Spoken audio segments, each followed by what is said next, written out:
सुप्रभात बच्चों।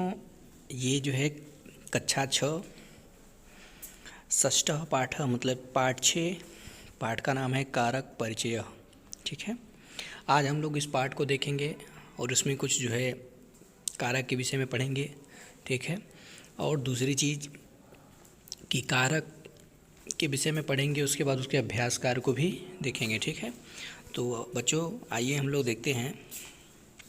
जो शब्द क्रिया शब्दों के साथ संबंध जोड़ते हैं, अर्थात क्रिया के साथ जिसका सीधा संबंध है, उन्हें कारक कहते हैं। संस्कृत में शब्दों के साथ लगने वाले चिन्ह कारक चिन्ह जो है कहे जाते हैं।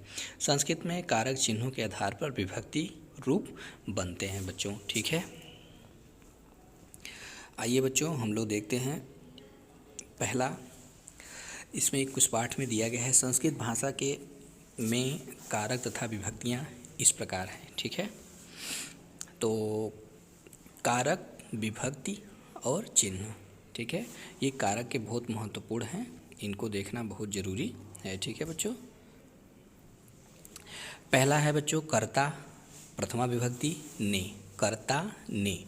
कर्म द्वितीय विभक्ति, द्वितीय का मतलब समझ रहे हैं कि जैसे ये प्रथम होता है, द्वितीय होता है, तृतीय होता है, ये गिनती के अनुसार ये होगा, ये विभक्ति इसकी। ठीक है, और जो है इसका चिन्ह जो है, जो चिन्ह का मतलब ये होता है कि किसी कर्ता आता है तो उसमें ने, वाक्य में ने का प्रयोग होता है। ठीक है, जैसे कर्ता प्रथमा ने, कर्म द्वितीय को, करण तृतीया से के द्वारा, संप्रदान चतुर्थी के लिए को, आपादान पंचमी से मतलब अलग होना, संबंध षष्ठी काके की रारे री, अधिकरण सप्तमी में पर। ठीक है, संबोधन बच्चों इसमें अष्टमी नहीं दिखाया जाता है, इसमें सीधा इसका विभक्ति नहीं होती, हे अरे भो। ठीक है बच्चों, आगे हम लोग देखते हैं इसके अभ्यास कार्य को। बच्चों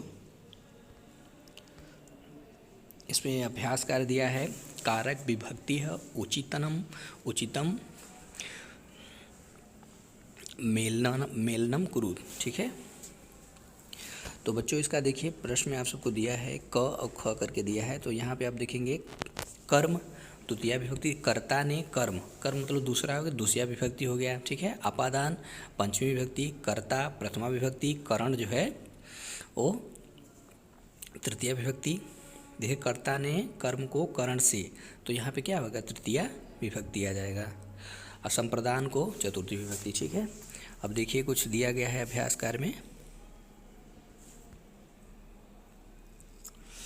यहाँ पे बच्चों निम्नलिखित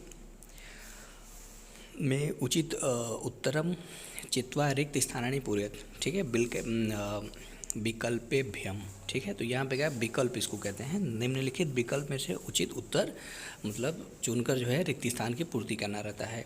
तो जैसे मैंने यहाँ पे प्रश्न नहीं लिखा, डायरेक्टली उत्तर लिख दिया है। तो यहाँ पे पहले का उत्तर होगा कर्ता, दूसरे का उत्तर होगा विभक्ति, तीसरे का होगा करण, चौथे का होगा कर्म। ठीक है, आगे हम लोग बच्चों बढ़ते हैं। यहाँ पर आगे आते हैं, हम लोग देखेंगे इसका। ठीक है बच्चों, तो यहाँ पे शब्द, मूल शब्द, विभक्ति, वचनम। ठीक है, तो जैसे पहला है कमलेन, ये शब्द हो गया, तो इसको हम लोग मूल शब्द इसका कमल से बना है कमलेन। अब देखिए विभक्ति इसकी तृतीय होगी और वचन होगा इसका एक वचन। रामाय, रामाय का मूल शब्द होता है राम, चतुर्थी विभक्ति और एक वचन।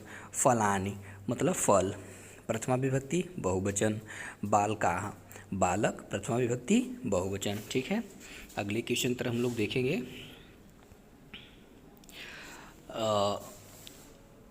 वचनानुसारम रिक्त स्थानानि पूरयत। ठीक है, तो यहाँ पे दो बार इसको जो है बताया गया है वचन के अनुसार, फिर वचन भी बताया गया है। ठीक है, मूल शब्द छात्र है और उसकी विभक्ति जो है प्रथमा है। तो जैसे हम लोग देखिए कैसे बनाएंगे, एक वचन और द्विवचन और बहुवचन में। ठीक है, देखिए छात्र, छात्रौ, छात्राः।